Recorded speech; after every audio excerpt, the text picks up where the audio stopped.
Let's do a quick, fairly easy example. Let's say I have a block of wood, and it's resting on two other blocks of wood. And we're going to say that this wood weighs about 100 kilograms, and it'll be about, it'll have a weight of about 1,000 newtons. Now, the symmetry of this situation would make it seem like each of these blocks of wood underneath the bigger block are going to provide a force of 500 newtons. So I'll call this F1 is a force of 500 newtons, and F2 is also a force of 500 newtons. Now let us suppose that this distance is 2 meters. So from the center of the block of wood, the block underneath is going to be 1 meter away, and the block to the right is going to also be 1 meter away from the center. Let's figure out how this would work, how this, the math works out, given that this block is at equilibrium, so that everything is stable and nothing is accelerating. Well, it must be true that if I add up all of the forces and the system is at equilibrium, you get 0. And that will certainly be the case, because we'll have, in the y direction, force 1 plus force 2 minus the force of gravity has to be 0. And that is clearly true because it would be 500 newtons plus 500 newtons minus 1,000 newtons. Clearly that has to give me 0 newtons. So the forces definitely cancel out. It must also be true that the torques cancel out. So let's see how that's going to look.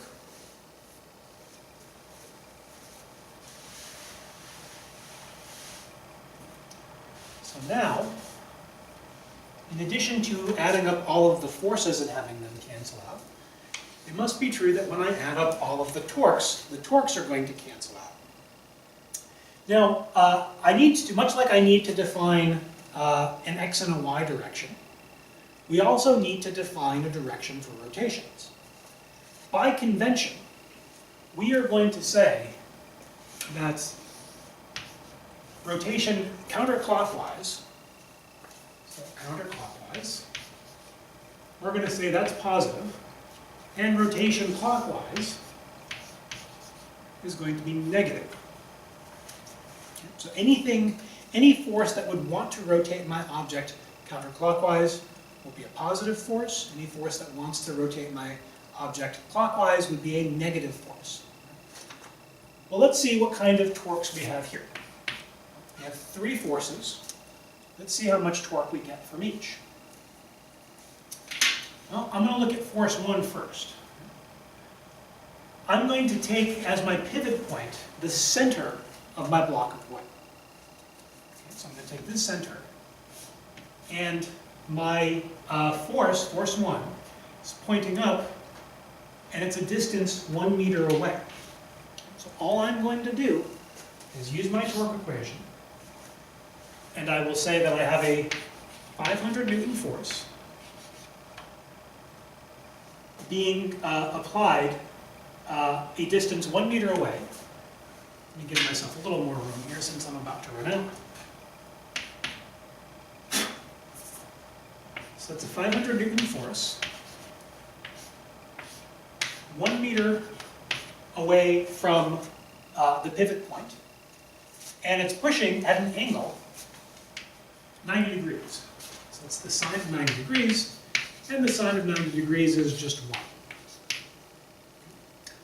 One more thing I should note about it. This is my pivot point, and I'm pushing up this way. This force, which is actually a normal force from the block underneath up on the block on top, it's going to want to push it up this way, rotating it clockwise, which would mean I have a negative torque. So we're going to say that that torque is negative.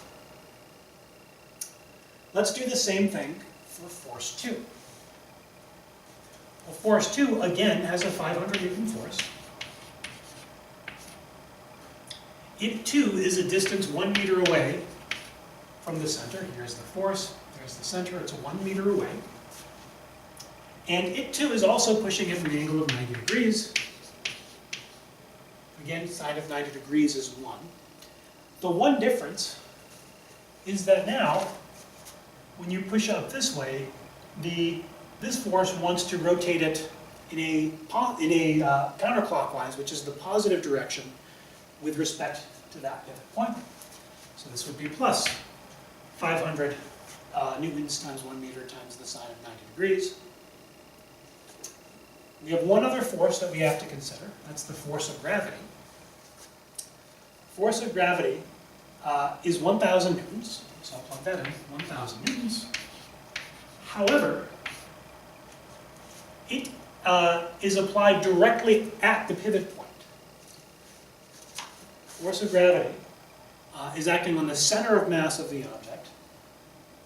So we'll say that the distance between the pivot point, which is at the center, and the force of gravity is going to be 0. So it's 0 meters.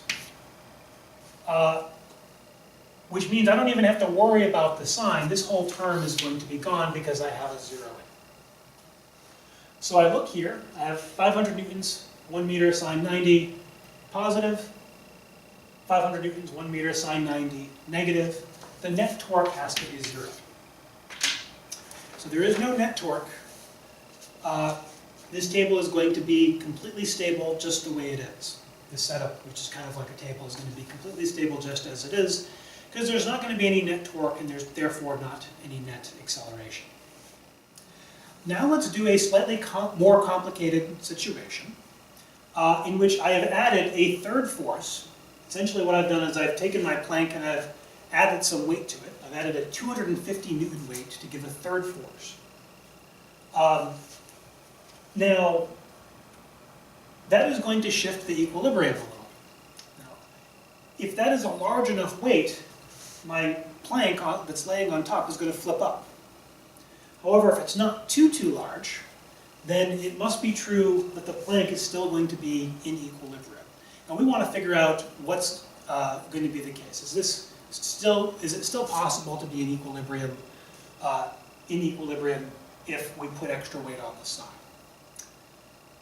Well, no matter whether it's in equilibrium or not, the forces have to have shifted around a bit. So this is no longer going to be 500 newtons and 500 newtons anymore. F1 and F2 are going to be slightly different. So we have to figure out what those are first. But we know, let's assume, starting off, that these forces are in equilibrium. And if that's the case, then when I add them all up, I have to get 0. So that would mean that F1 plus F2 minus 250 newtons pointing down from force 3 and minus 1,000 newtons pointing down from the force of gravity on the plank, that has to be 0, which would mean that force 1 plus force 2 would have to equal 1,250 newtons. So already I can see that the forces have to be different because F1 and F2 can't just be 500 newtons anymore. So I'm going to put this bit of information up here. We'll say F1 plus F2 has to be 1,250 newtons. Save that for later. I also need the torques to be in equilibrium, which means when I add up all of the torque, I still get a net force of 0. So let us say, for the sake of argument, that this block is an additional 1 meter away from here. So from the center, it's actually 2 meters away. And we're going to add up the torques from all the different blocks.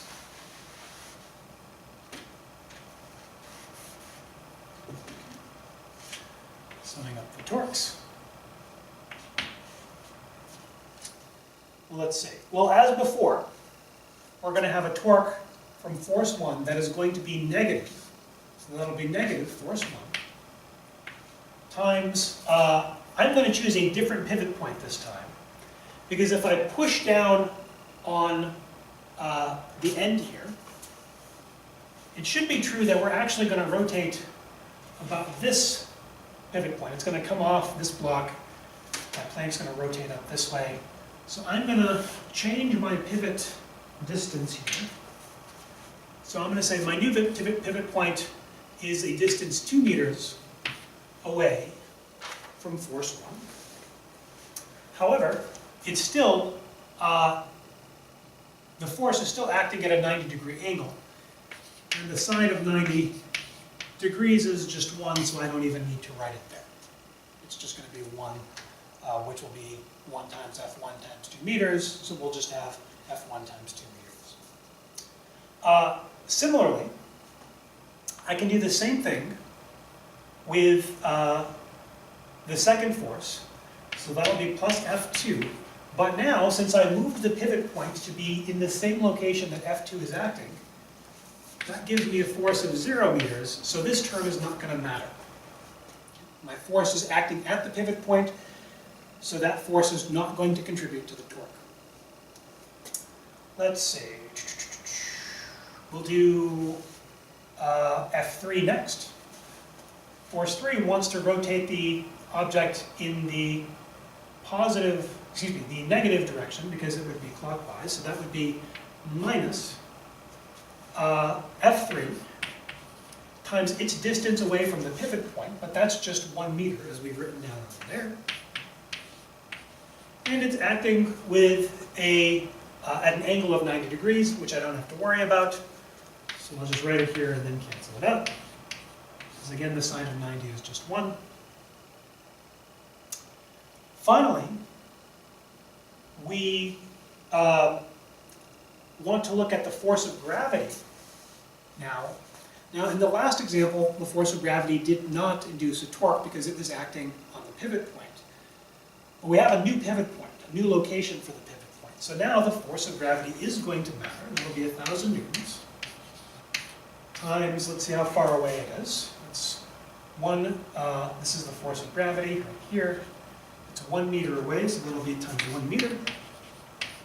Times, again, it's acting at a 90-degree angle. That's the sine of 90 degrees, that doesn't matter.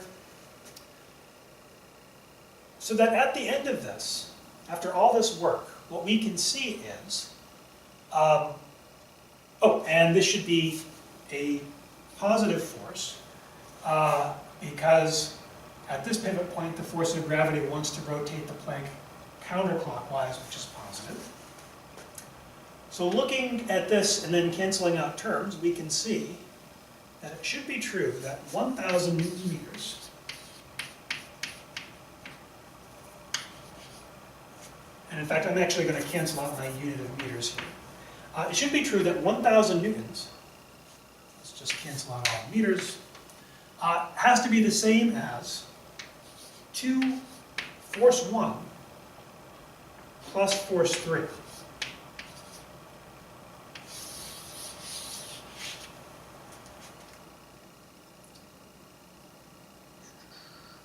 Yes, 2 force 1 plus force 3. And I know what force 3 is. Force 3 is 250 newtons. So this is going to be 250 newtons. Which means I can solve for force 1. So I'm just going to do that really quick. In fact, I'm not even going to do that. I'm just going to write it down. Leave the math for you to solve. But that would mean that force 1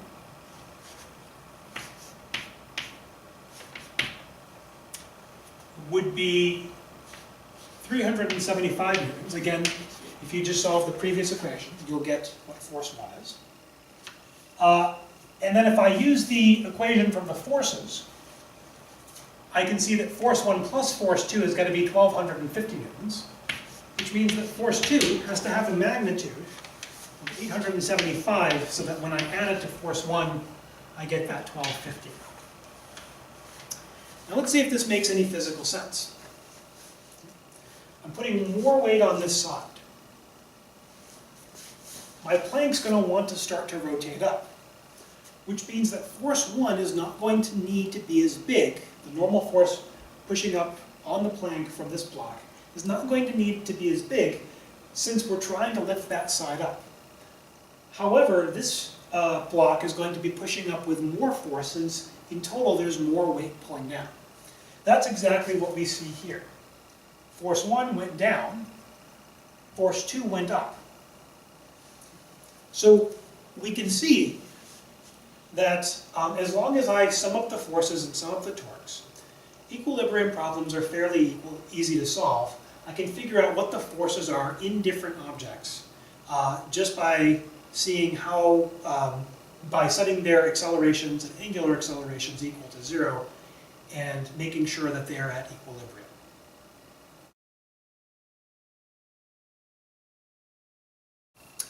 We've talked about a bunch of different angular quantities: angular velocity, angular momentum, angular displacement, torque, which is the same as angular force.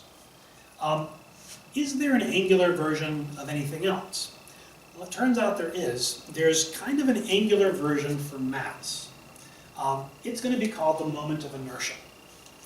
So, much like torque, it's not going to have the same units as mass, and it's going to behave a little bit differently. So I want to be very specific with what I mean by mass. So when we say an object has a lot of mass, what we mean is it's very difficult to accelerate. So mass is a measure of how hard it is to accelerate an object. Similarly, we are going to define our moment of inertia. We're going to think about it conceptually as how hard it is to give an object an angular acceleration. Mass tells me how hard it is to give an object an acceleration. Moment of inertia tells me how hard it is to give an object an angular acceleration. So I have an example here. This is just a piece of PVC pipe. And if it's got a certain mass to it, so it's going to be accelerated at a certain rate if I pick it up and down. I can throw it like a javelin if I want. I can do all sorts of things to it by applying forces. However, what's going to happen if I apply a torque? It turns out, let's say I want to spin my PVC pipe. If I go like this, I can get it to spin around many, many times a second. In fact, it doesn't even take a very large force or a large torque to do that. I can just go like this, and it spins around many, many times a second. However, if I try to apply the same torque and spin it this way, a lot harder to get it to spin very quickly. So I can't, it'll go around about maybe once or twice a second, which compared to spinning it like this is a lot slower. So what's the difference between those two rotations? Well, it can't have anything to do with the mass because I'm spinning the same object, it has the same mass. It has to deal with how the mass is distributed around the way it's rotating. So why is it easier to spin my PVC pipe that way rather than this way? Well, if I'm spinning it this way, what I'm essentially doing is spinning it around an axis that goes right through the center of the PVC pipe, right down the barrel of it. And it's not going to take all that much effort to get it to spin at a high angular velocity. The reason is if all of the matter in this PVC pipe doesn't even have to go that fast because it's all very close to the axis. Even if this spins around 10 times a second, one revolution the matter going around in one revolution doesn't travel that much distance because this circle is fairly tiny. In contrast, when the PVC pipe spins this way, the matter on the end, the mass on the end, has to make a big loop around, which means it's going to need a lot of kinetic energy. The little atoms at the end of the PVC pipe are going to need a lot of kinetic energy to make their way all around. In fact, the further out you go, the faster you have to travel, because as we've said, the velocity is related to the angular velocity through the radius, the distance away from that pivot point. So this tells us that the resistance an object has to getting angular acceleration is going to depend on how much mass it has far away from the pivot point. So we want to quantify that. And it turns out that moment of inertia is the way to do that. It's a fairly simple way to do that. What we have to do, well actually it is, to be sure, a bit complicated. What we have to do is I need to look at every individual atom throughout my PVC pipe. And I want to add up all of the atoms and all of their masses. So I'm going to sum over all the atoms.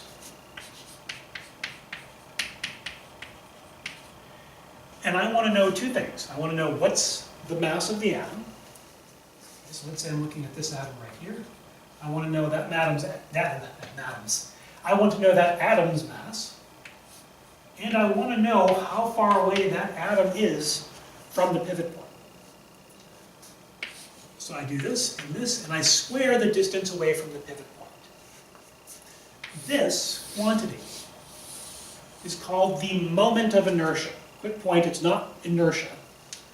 Inertia is something else. This is the moment of inertia.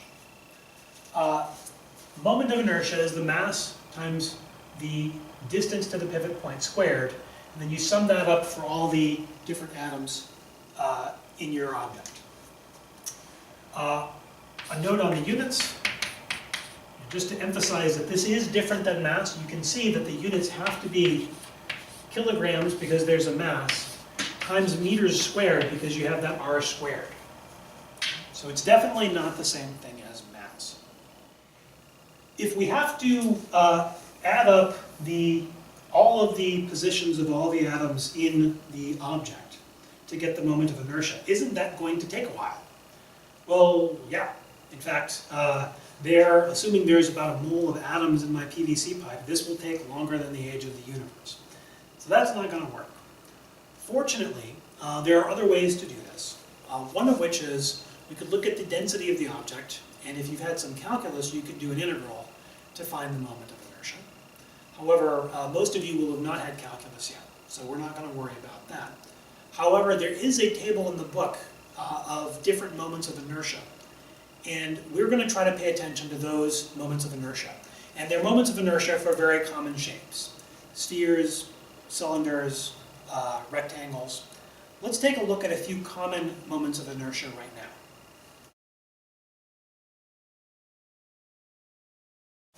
Here are some moments of inertia for common objects. Let's say I have a thin rod. So this we might be able to approximate by a thin rod. If I try to spin it this way, well, we're going to have a moment of inertia of 1/12 the mass times its length squared. However, if I put a pivot point here and let it swing like this, I get a different moment of inertia. And because a lot of the mass is now further away from this pivot point, that moment of inertia is actually going to be larger. So instead of being only 1/12, it would be 1/3 or 4/12. Similarly, if I had a disk, a solid disk, so something like, we'll get that later, something like this, and I try to spin it, that has a certain moment of inertia. That's actually going to be 1/2 the mass times its radius squared. However, if I were to compare a solid disk to a hollow disk, or basically a ring shape, the ring shape, we can see has a bigger moment of inertia. Why does it have a bigger moment of inertia? Well, all its mass is further away from the center, from the pivot point. So as it's spinning around, it's going to, all of the mass is going to be moving at a larger velocity for the same angular velocity, because it's all on the end. So that means my hollow disk is going to have a larger moment of inertia. It's going to be harder to spin, harder to give an angular acceleration to than the solid disk. So pretty much everything you can think of, every solid object has some moment of inertia. So spike wheels, they have a moment of inertia. There's a certain amount of resistance to accelerating, giving them an angular acceleration. Basketballs, if I can do that trick.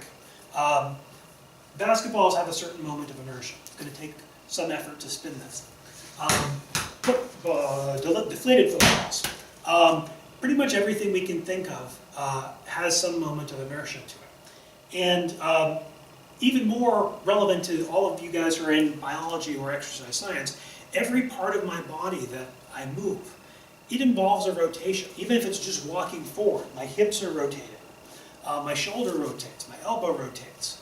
All of those different rotations involve muscles applying torques and using your bones as a lever. And as you do that, the rate at which your arms and legs and all of the different other parts of your body are going to move, the rate at which they're going to have an angular acceleration is going to be determined by that moment of inertia.